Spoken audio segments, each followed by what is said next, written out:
I mean, it was really hard. I got sent down, cried to her mother, because my mother had passed. Said I didn't, and I said, I don't know if I'll ever make it back. And she told me from the day she met me, we started dating my senior year, that I would make it. She knew, because of my attitude. But I went back to the minor leagues. She threw BP in my apartment to me. She taped up a sock. She threw it and hid behind the couch. And 40 days later, I was back in the big leagues, and I said I was never going down. But my point is, it's so easy to be embarrassed today. And what these kids have to deal with profession. I mean, think about Sports Center every night. Top 10, bottom 10. I mean, they get embarrassed all the time. So I think it's really important as parents that we're the encouragers. Because we can become overbearing, or we can talk about, well, you didn't do this, or you didn't do that. There's enough people telling me. And I don't ever have to worry about my players knowing that they screwed up. Because it's written as soon as they do it. It's documented in an article.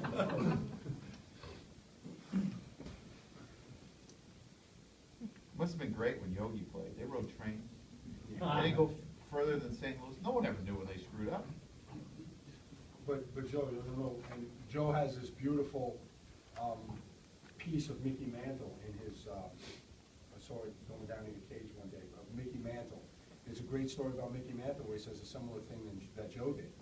That I guess he was really struggling in the low minor leagues, and he called his dad.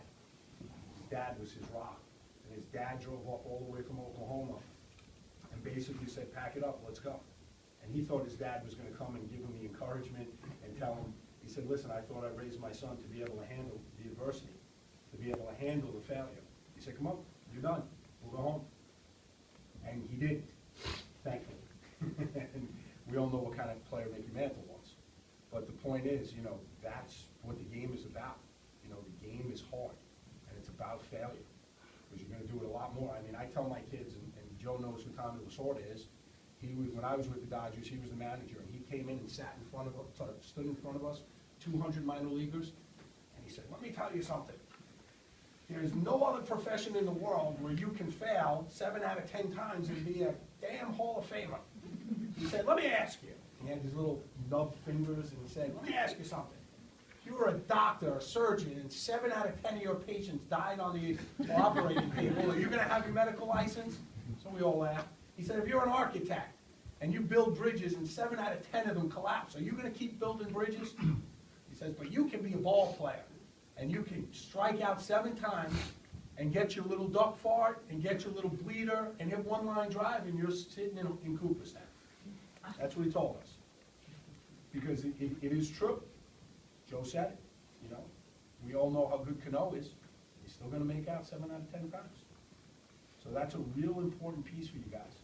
You know, and the last thing I just wanted to piggyback on what Joe said is the young lady asked about, you know, don't get enamored with going to the warmer climate states.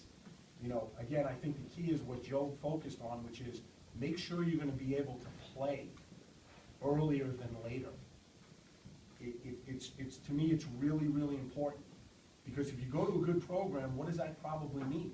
That probably means that you were pretty good in high school and you weren't used to being a platoon player or a bench player. You were used to playing every inning of every game. So now you're going to go and you're going to sit for 2 years because there's an all-conference catcher in front of you, or an all-conference infielder, or an all-state this guy, or whatever it is. And now you're going to sit for 2 years. And that is really difficult to do when you're talking about a young man who's getting accustomed to college life in general.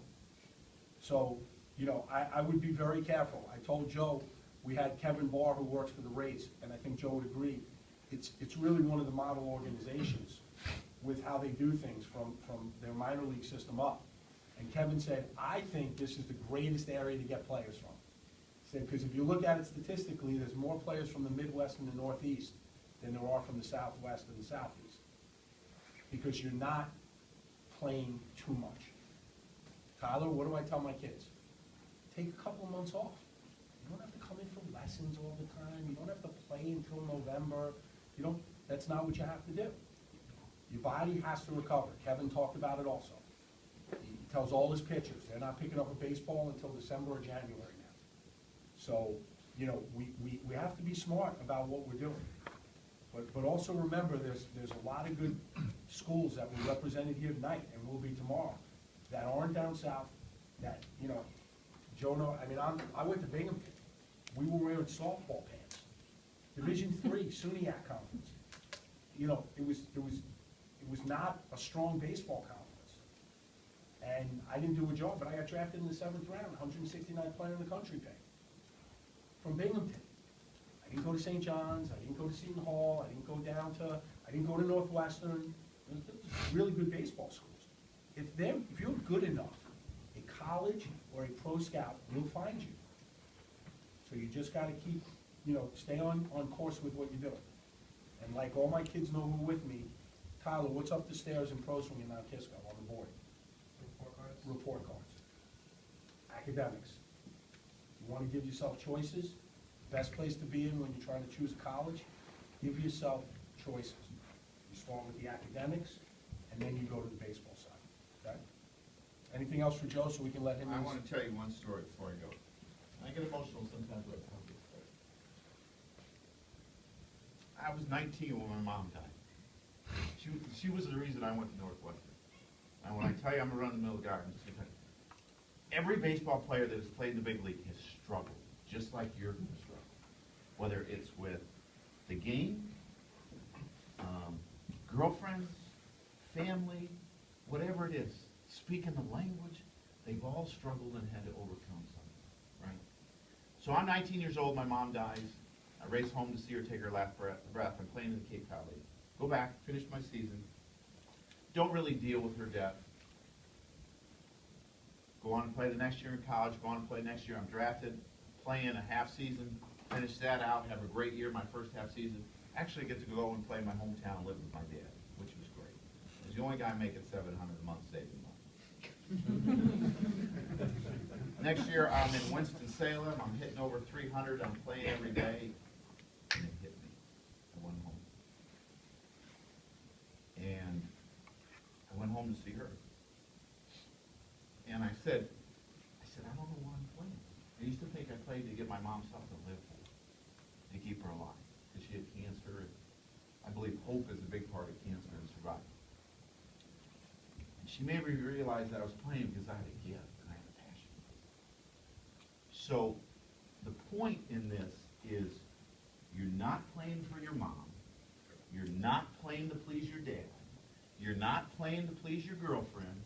If you're playing, you're only playing because you love the game. Because you know what? You can't please them. You can't work hard enough if you don't have the passion to be the best. If you're playing to make your parents happy, you're not going to have the passion to be the best. Go find out what you really love. I'm assuming that all of you do have that passion, but you're here. But sometimes as young men or high school, our minds get a little twisted while we're doing something. Make sure there's a focus on why you're doing it. And fortunately, they took me. I went home for a week. I mean, I remember Pete McCannon telling me, "You're going to laugh at this." He says, "Joe," he was the head of the minor leagues. He said, "What are you doing?" He said, "You got a chance to make $1 million in this game." And I went back a week later, and I was in Winston-Salem that year, played in AA the next year, and I was in the big league after that. But you gotta make sure that you're playing for the right reason, because sometimes we do get a little twisted. And I know parents can be hard. My dad was hard on me. Mom was hard on me. They pushed me. Any other questions? Good guys, we can let Lena go and be with her family. Now, for all you hitters that don't know how to use your backside, okay, right? And that do this, right? My 7-year-old can use her backside. And if none of you believe me, give me my phone. Oh, jeez. So all of you can learn this, all right? Because we had Lyle Overbay. Lyle Overbay didn't know how to use his backside, right? He's been playing in the big leagues for 12 years. We had to try to teach him, and he still didn't have it completely. But I just want you to look at something. And what's the most important thing in hitting? Okay?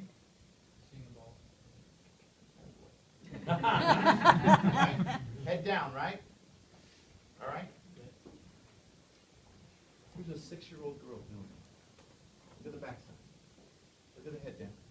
Now, how did she learn it? I don't know if you can see. How did she learn it? Not by watching over there. She emulated, right? This is the point you got. She emulated. She saw my son hitting. She watched my son. She watched big leaguers. It is easier for a kid to learn emulating someone a lot of times than you telling them how to do it. If you tell a kid how to use your backside, you're like, what are you talking about? But if you show them and you see it, you will do it. And start small. You know, pitchers, you got to use your backside. And that shoulder can't fly. So that's where video becomes real important.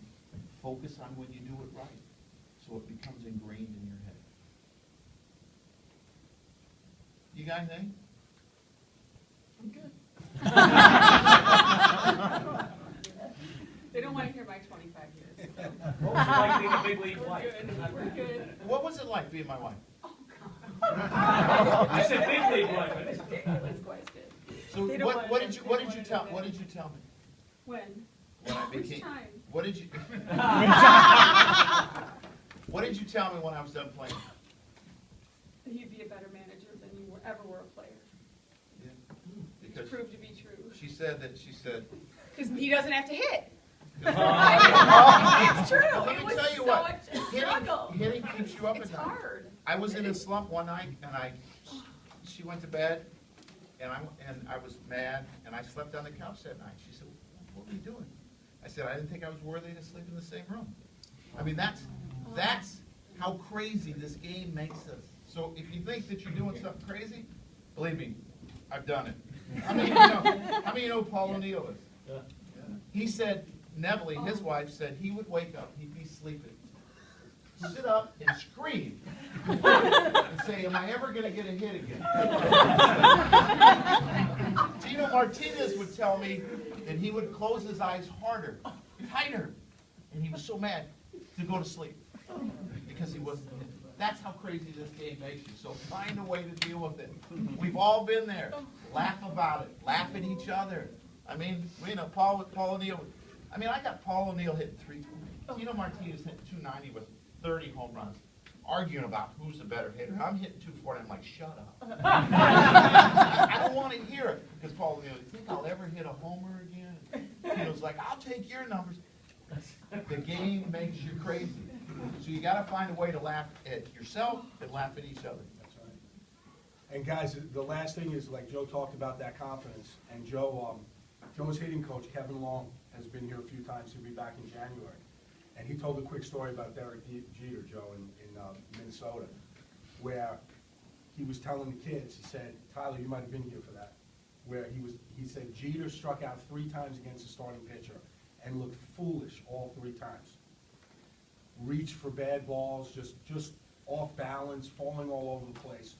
So they get to the 8th inning, and it's either a tie game or the Yankees are down a run. And Jeter's about to get on deck, and I don't know if it's the manager, Gardenhire, or the pitching coach, walks out, and Kevin told us that Jeter said to him, "God, K. Long, I hope they don't take this guy out." And Kevin looked at him like, "You just struck out 3 times, and it's the 3 worst swings you've ever taken in your life." And, you know, the point he was trying to make to the kids that he was talking to here in the clinic was, you have to have that kind of belief in yourself and that kind of confidence in yourself. And Kevin ends the story with, so what does Jeter do? He gets up the 4th time, they leave him in, and he gets the game-winning base hit in the 8th inning. Every pitcher he has ever faced sucked. It's no lie. He'll make it out and he'll come back and say, "This guy sucks."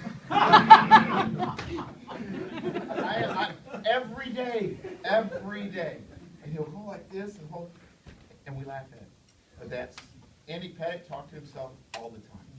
He was nuts.